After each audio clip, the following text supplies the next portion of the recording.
നമസ്കാരം. മലയാളികൾക്ക് ഏറെ ദുഃഖമുണ്ടാക്കുന്ന ഒരു വാർത്തയാണ് ബംഗളൂരുവിൽ നിന്ന് പുറത്തു വന്നിരിക്കുന്നത്. ഒരു മലയാളി പെൺകുട്ടി അവിടെ ബലാത്സംഗത്തിനിരയായിരിക്കുന്നു. ആ കൊടും ക്രൂരത ചെയ്തതാകട്ടെ മറ്റൊരു മലയാളി. ഈ വാർത്തയെപ്പറ്റി തന്നെ വിശദമായി നോക്കാം. സ്വാഗതം നിഗൂഢതകളുടെ 20-ാം മണിക്കൂറിലേക്ക്.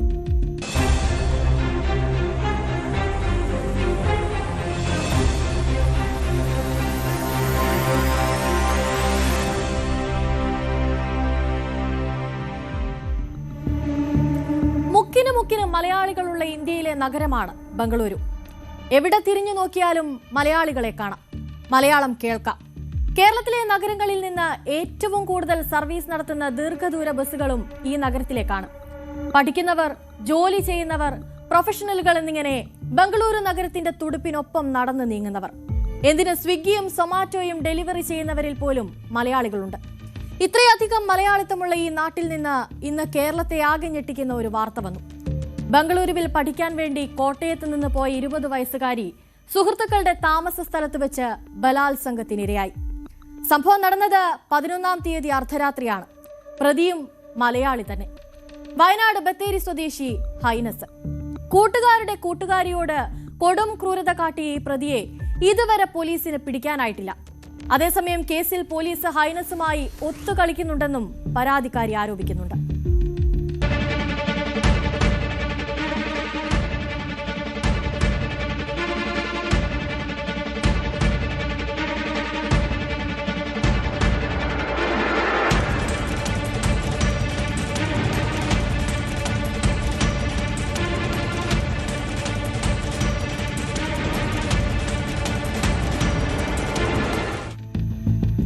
പഠനത്തിനിടെ പാർട്ടിയുമായി മടിവാളിയിലെ മോമോ ഷോപ്പിൽ ജോലി ചെയ്തു വരികയായിരുന്നു പെൺകുട്ടി. 2 മലയാളികൾ തന്നെയാണ് ഈ ഷോപ്പ് നടത്തുന്നത്. പരാതിക്കാരിയായ പെൺകുട്ടി കുറച്ചു നാളായി ഇവിടെ ജോലി ചെയ്യാൻ തുടങ്ങിയിട്ട്. അതുകൊണ്ട് തന്നെ മോമോ ഷോപ്പ് നടത്തിപ്പുകാരുമായി നല്ല സൗഹൃദത്തിലുമാണ്. 11-ാം തീയതി ഇവർ വൈകിട്ട് ഒരു പാർട്ടി നടത്തി. അതിലേക്ക് ഈ പെൺകുട്ടിയെയും വിളിച്ചിരുന്നു. മുൻപും ഇത്തരം പാർട്ടി നടത്തിയിട്ടുണ്ടെന്നും അതിൽ പങ്കെടുത്തിട്ടുണ്ടെന്നും പെൺകുട്ടി തന്നെ പറയുന്നുമുണ്ട്. മോമോ ഷോപ്പ് വിൽക്കാനുള്ള തയ്യാറെടുപ്പിലായിരുന്നു ഇവർ രണ്ടുപേരും. ഇതിനായി ഇടനിലക്കാരനായി വന്നതാണ് ഹൈനസ്. പെൺകുട്ടിയുടെ കൂട്ടുകാരായ യുവാക്കൾ ഭക്ഷണം എടുത്തുകൊണ്ടുവരാനായി പോയപ്പോഴാണ് ഹൈനസ് പെൺകുട്ടിയോട് മോശമായി പെരുമാറുന്നത്, ലൈംഗിക ബന്ധത്തിന് ശ്രമിക്കുന്നത്. We move forward with the complaint, they will kill us, and we got afraid because inside the police station only they are threatening. So that time we got so afraid because we thought that they have so much power, and actually they have so much power. The police also not supporting, not giving so much pressure into that case or anything. So we got afraid, and they said that if we move forward, they will kill us. If we agree to compromise, they will never come across our ways, they will never harm us, or they will never made an issue or anything. We got afraid of that threatening, and we at last we agreed to okay, we will compromise like that. ഈ സംഭവം നടന്നതിന് ശേഷം ഹൈനസിന്റെ സ്വഭാവം ഭീഷണിയുടെ സ്വരത്തിലായി. സംഭവത്തെപ്പറ്റി പരാതി നൽകിയാൽ പെൺകുട്ടിയുടെ ജീവൻ എടുക്കുമെന്നാണ് അയാൾ പറഞ്ഞത്.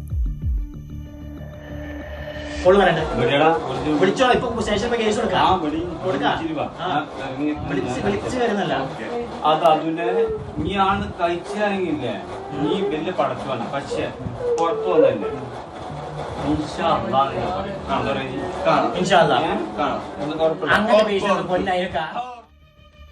ഈ ഭീഷണിയിലൊന്നും പതറാതിരുന്ന പെൺകുട്ടി പിറ്റേന്ന് രാവിലെ തന്നെ മടിവാള പോലീസ് സ്റ്റേഷനിൽ പരാതി നൽകി.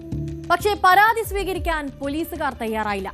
ഹൈനസ് ഇവിടെയും വന്ന് പോലീസിന് മുന്നിൽ വെച്ച് പെൺകുട്ടിയെ ഭീഷണിപ്പെടുത്താൻ ശ്രമിച്ചു. പരാതി കേസാക്കാതെ പറഞ്ഞു തീർക്കാനായിരുന്നു പോലീസുകാരുടെ ആഗ്രഹം. ബലാത്സംഗത്തിനിരയായെന്ന് ഇര വന്ന് പറഞ്ഞിട്ടും മെഡിക്കൽ പരിശോധനയ്ക്ക് പോലും പോലീസ് തയ്യാറായില്ല. കേസ് ഒത്തുതീർക്കുക, അതിനായിരുന്നു അവരുടെ ശ്രമം. പക്ഷേ അതിന് പെൺകുട്ടി തയ്യാറായില്ല. ഡെപ്യൂട്ടി പോലീസ് കമ്മീഷണറെ കണ്ട് നേരിട്ട് പരാതി പറഞ്ഞു. ഉടൻ കേസെടുക്കാൻ DCP നിർദ്ദേശം നൽകി. 9-ാം ദിവസം അങ്ങനെ വൈദ്യ പരിശോധന നടത്തി പോലീസ് കേസെടുത്തു.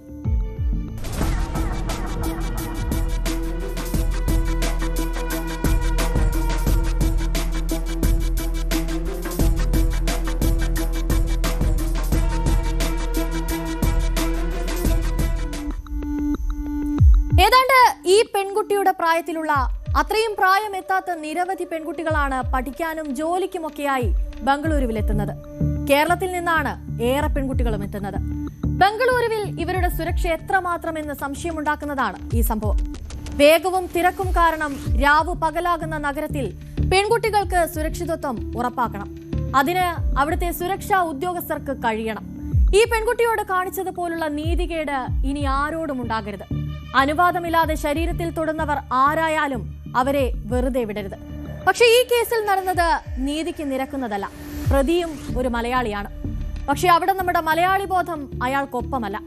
അയാൾ എത്രയും പെട്ടെന്ന് കണ്ടെത്തി തക്കതായ ശിക്ഷ നൽകണം. ഈ പെൺകുട്ടിയെ ജീവനെടുക്കുമെന്ന് ഭീഷണിപ്പെടുത്തിയ ഹൈനസിനെ ഒളിവിൽ കഴിയാൻ അനുവദിക്കുന്ന പോലീസുകാരും ഈ മലയാളി പെൺകുട്ടിയോട് കാട്ടുന്നത് പൊറുക്കാനാവാത്ത ക്രൂരത തന്നെയാണ്.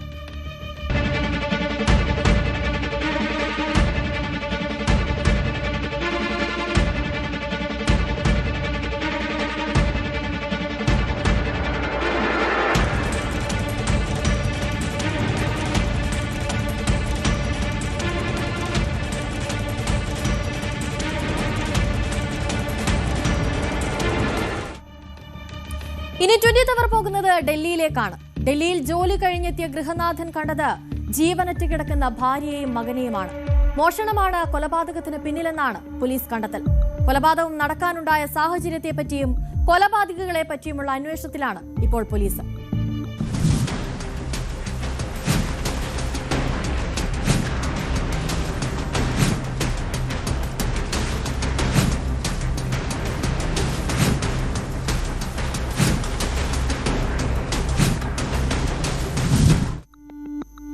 തെക്ക് കിഴക്കൻ ഡൽഹിയിലെ ഗോവിന്ദ്പുരി പ്രദേശത്ത് ഇന്ന് പുലർച്ചെയാണ് ഈ കൊലപാതകം നടക്കുന്നത്.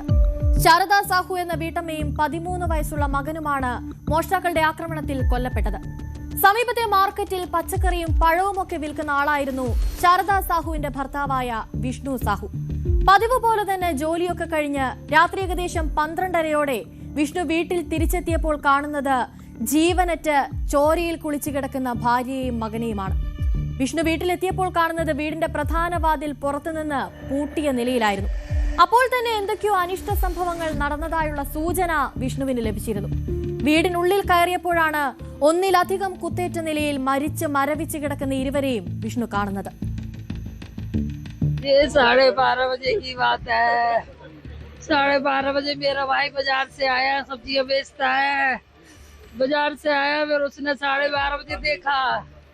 12:30 बजे देखा तो पहले बाहर से कुंडी लगी थी, फिर उसने कुंडी खोली तो खोल के किचन है इनकी, किचन में दोनों को मर्डर कर दिया, गले काट दिए थे दोनों के, वहाँ पड़े थे। फिर वो मेरे को फोन किया उसने कि सबसे पहले मुझे बोला कि दीदी जल्दी आए, दोनों को मार दिया है। फिर मैं आई हूँ यहाँ पर।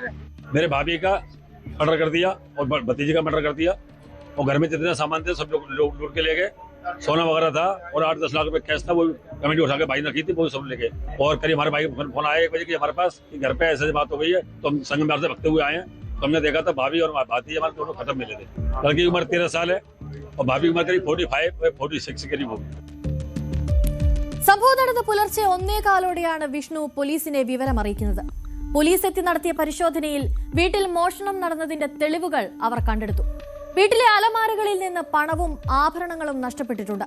മോഷണത്തിനിടെ നടന്ന കൊലപാതകമാണെന്നാണ് പോലീസിന്റെ പ്രാഥമിക നിഗമനവും. ക്രൈം സംഘവും ഫോറൻസിക് സംഘവും സ്ഥലത്തെത്തി കൂടുതൽ തെളിവുകൾ ശേഖരിച്ചു. കൊലപാതകം, കവർച്ച എന്നീ കുറ്റങ്ങൾ ചുമത്തി പോലീസ് കേസെടുക്കുകയും ചെയ്തു. കൂടാതെ മോഷ്ടാക്കളെ കണ്ടെത്താനായുള്ള അന്വേഷണവും ഇപ്പോൾ പോലീസ് ആരംഭിച്ചിട്ടുണ്ട്.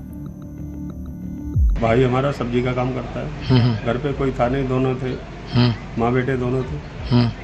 तो कोई बंदा आया था, भाई लूट मार से ही आया है। जब ही मारा उनने कोई पहचान लिया, तो पहले माँ को चाकुओं से मारा है, फिर लड़के को मारा है। मार के सारा जो कैश था 10-12 लाख रुपए वो ले गए, जो सोना चांदी जो ज्वेलरी थी वो सारा ले गए।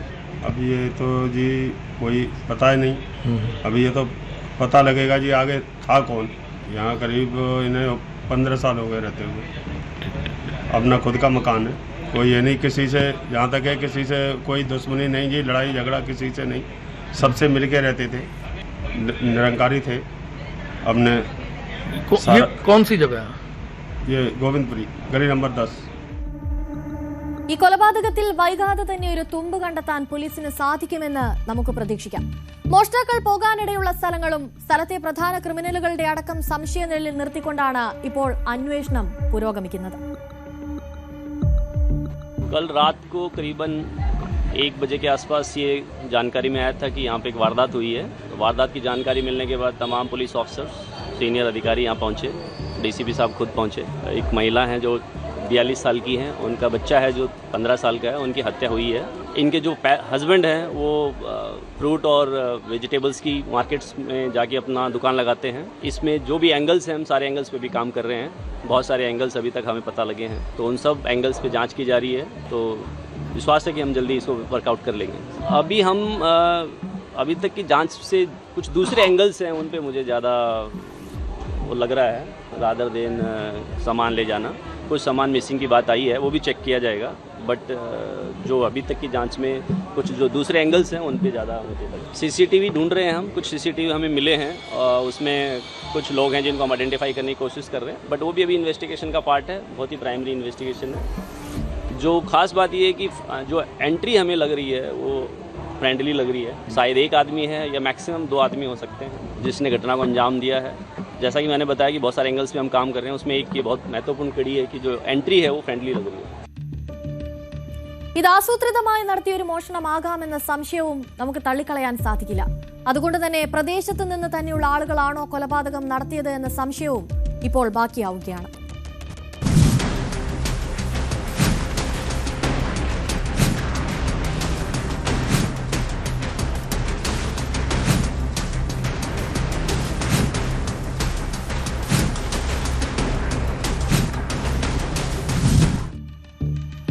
മധ്യപ്രദേശിലെ ഗ്വാളിയോറിൽ ഒരു 21 വയസ്സുകാരി ഭർത്തൃവീട്ടുകാരുടെ പീഡനത്തെ തുടർന്ന് ജീവനൊടുക്കിയ വാർത്ത കഴിഞ്ഞ ദിവസമായിരുന്നു 20th അവർ ചർച്ച ചെയ്തത്.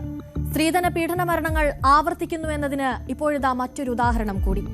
പടിഞ്ഞാറൻ ഡൽഹിയിൽ ഒരു യുവതി കെട്ടിടത്തിൽ നിന്ന് വീണ് മരിച്ചു. സംഭവത്തിൽ പോലീസ് കസ്റ്റഡിയിലെടുത്തിരിക്കുന്നത് സ്വന്തം ഭർത്താവിനെയും സഹോദരി ഭർത്താവിനെയുമാണ്. മരണകാരണമാകട്ടെ സ്ത്രീധനത്തിന്റെ പേരിൽ നടന്ന തുടർച്ചയായ പീഡനവും.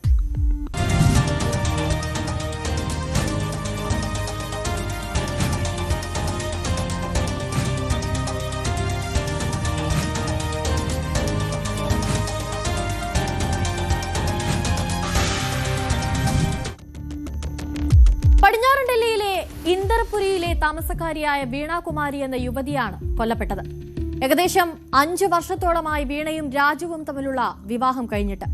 2022 ഡിസംബറിൽ ഉത്തർപ്രദേശിലെ സംഭാലിൽ വെച്ചാണ് രാജു സിംഗ് വീണയെ വിവാഹം കഴിക്കുന്നത്.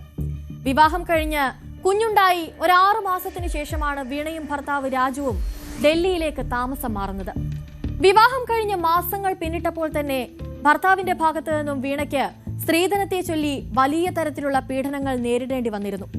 റോയൽ എൻഫീൽഡ് ബുള്ളറ്റും ടിവിയും മറ്റു സാധനങ്ങളുമൊക്കെ വീട്ടുകാർ തനിക്ക് വാങ്ങി നൽകിയില്ല എന്ന് പറഞ്ഞായിരുന്നു രാജു വീണയെ നിരന്തരം മർദ്ദിച്ചിരുന്നത്. എന്നാൽ മാതാപിതാക്കളോട് ഇക്കാര്യം പറഞ്ഞാൽ കൂടുതൽ പ്രശ്നത്തിലേക്ക് വിഷയം പോകുമെന്ന് ഭയന്നിരുന്ന വീണ അവരോട് ഇതൊന്നും പറഞ്ഞിരുന്നില്ല. പക്ഷേ ഒടുക്കം മർദ്ദനത്തിൽ നിന്നും യാതൊരു രക്ഷയുമില്ലാതെ വന്നതോടെ അവൾ തന്റെ മൂത്ത സഹോദരിയോട് കാര്യങ്ങളൊക്കെ തുറന്നു പറഞ്ഞിരുന്നു. ഒരിക്കൽ മരണം നടന്ന അന്ന് രാത്രിയും അവൾ സഹോദരിയെയും ഭർത്താവിനെയും വിളിച്ചിരുന്നു. താൻ ക്രൂരമായി ആക്രമിക്കപ്പെടുകയാണെന്നും ഈ രാത്രി താൻ അതിജീവിക്കില്ലെന്നുമായിരുന്നത്രേ അവൾ മൂത്ത സഹോദരിയെ വിളിച്ച് കരഞ്ഞു പറഞ്ഞത്. അടുത്ത ദിവസം പുലർന്നപ്പോൾ അവർ അറിയുന്നത് വീണ മരിച്ചു എന്ന വാർത്തയാണ്. दिसंबर 2022 में उनकी शादी हुई थी। शादी के 6 महीने बाद उनको दिल्ली लाया गया, ठीक है। उसके बाद 6 महीने के बाद उनको टॉर्चर करा गया दहेज के लिए कि तुम्हारे घर से ये नहीं मिला वो नहीं मिला। इस चीज़ को लेके लड़ाई झगड़े होते रहते थे। मेरी बहन ने मुझे कभी नहीं बताया इस बारे में। उसके बाद जब मैं वहाँ 1 दिन 15 दिन या 20 दिन के लिए गया था रुकने, तो मैं आया, मैंने देखा कि वो लोग लड़ रहे थे, मार रहे थे मेरी बहन को, लड़ाई झगड़ा कर रहे थे, उसके साथ में गाली गलौज कर रहे थे। तो मैंने भी देखा मैं भी करूं, लेकिन नहीं सर, मेरी बहन ने मुझे शांत कर दिया और वहाँ से लेके आ गए। काफ़ी मारपीट हुई थी उस टाइम, तो मैं अपनी बहन को घर लेके आ गया। घर लेके आने के बाद जब मैं वहाँ पे लेके गया वापस उनके घर, समझौता करवा के उनके पापा के पास फ़ोन करा था तो बाप ने उनके ने ये बोला मुझे कि तुम एक काम करो, फैसला कर लो, मेरे पास बहुत पैसा है, मैं देख लूँगा, तुमने जो दिया है वो तुम ले लेना और मैंने जो लगाया वो। उसके बाद सर फिर चलता गया, थोड़े दिन माफ़ी वाफ़ी मांगने के बाद में उन लोगों ने कर लिया। उसके बाद में सर फिर एक बार फिर झगड़ा हुआ था जिसमें उन्होंने मेरी बहन को इतनी बेरहमी से मारा कि उसके कान का पर्दा फट गया। अच्छा जी, उसके बाद में उसके कान का पर्दा फटने के बाद भी उसका इलाज कराया हम लोगों ने। कंप्लेंट नहीं करी आप लोगों ने? सर कंप्लेंट हमारी बहन ने नहीं करने दी थी हमें, वो चाहती थी कि ऐसी घर बना रहे, किसी में ना बिगड़े वो मेरे पापा और मुझे कभी भी। 18 तारीख को क्या कॉल आई थी आपके पास? 18 तारीख को सर ये कॉल आई थी हमारे पास मेरी दीदी की, कि बड़ी दीदी के पास, कि बहन तू मुझे बचा ले, ये मुझे बहुत बुरी तरीके से मार रहे हैं, ये मुझे मार देंगे, और जो मेरा बेटा है वो तू ले लियो, मैं बचूंगी नहीं, ये मुझे मार देंगे। इतना बोल के घबराई हुई थी बहुत ज़्यादा, उनका कॉल कट गया। और उसके बाद में सर हम निकल चुके थे घर से, रास्ते में थे, इनके भाई का कॉल आता है हमारे पास कि तुम्हारी बहन छत से कूद गई। इन लोगों ने ये बोला हमसे। तो छत से कूदने के बाद सर हम हॉस्पिटल पहुंचे, वहां हमारी बहन को मृतक घोषित कर दिया गया था। മരണപ്പെടുമ്പോൾ വീണയ്ക്ക് 25 വയസ്സായിരുന്നു. വീണ വീടിന്റെ മേൽക്കൂരയിൽ നിന്ന് വീണു എന്ന ഫോൺ കോളായിരുന്നു ബന്ധുക്കൾക്ക് ലഭിക്കുന്നത്. അപകടത്തിന് പിന്നാലെ വീണയെ ആശുപത്രിയിൽ എത്തിച്ചെങ്കിലും അവിടെ വെച്ച് വീണ മരണപ്പെടുകയായിരുന്നു. എന്നാൽ വീട്ടുകാർ ഇതൊരു കൊലപാതകമാണെന്ന സംശയത്തിൽ തന്നെ ഉറച്ചു നിൽക്കുകയാണ്. കുടുംബാംഗങ്ങളുടെ മൊഴി, പോസ്റ്റ്മോർട്ടം പരിശോധനയിലെ കണ്ടെത്തലുകൾ എന്നിവയുടെ അടിസ്ഥാനത്തിൽ വീണയുടെ ഭർത്താവ് രാജു സിംഗിനെയും അദ്ദേഹത്തിന്റെ സഹോദരി ഭർത്താവിനെയും ഭാരതീയ ന്യായ സംഹിതയുടെ പ്രസക്തമായ വകുപ്പുകൾ പ്രകാരം ഇന്ദർപുരി പോലീസ് സ്റ്റേഷനിൽ എഫ്ഐആർ രജിസ്റ്റർ ചെയ്തിട്ടുണ്ട്. പോലീസ് അയൽക്കാർക്കിടയിൽ നടത്തിയ അന്വേഷണത്തിൽ വീട്ടിൽ നിന്ന് തർക്കം നടക്കുന്നതിന്റെ ശബ്ദമോ ഒന്നും തന്നെ കേട്ടിരുന്നില്ല എന്ന മൊഴിയാണ് ലഭിച്ചത്. കൂടാതെ രാജുവിനെയോ സഹോദരി ഭർത്താവായ രാജ്കുമാറിനെയോ അവിടെ കണ്ടില്ലെന്ന മൊഴിയാണ് അയൽക്കാർ നൽകിയിരിക്കുന്നത്. അതുകൊണ്ട് തന്നെ ഇതൊരു കൊലപാതകമാണോ ആത്മഹത്യയാണോ എന്നതിൽ കൃത്യമായ ഒരു നിഗമനത്തിലെത്താൻ പോലീസിന് സാധിക്കാത്ത സാഹചര്യവുമുണ്ട്. ഫോറൻസിക് സംഘങ്ങൾ സംഭവസ്ഥലത്ത് നിന്ന് തെളിവുകൾ ശേഖരിച്ചിട്ടുണ്ടിപ്പോൾ. അയൽക്കാരിൽ നിന്നും മറ്റ് സാക്ഷികളിൽ നിന്നുമുള്ള വിവരങ്ങൾക്ക് ഒപ്പം പീഡനവും ശാരീരിക ആക്രമണവുമായി ബന്ധപ്പെട്ട ആരോപണങ്ങളും പോലീസ് ഇപ്പോൾ പരിശോധിച്ചു വരികയാണ്.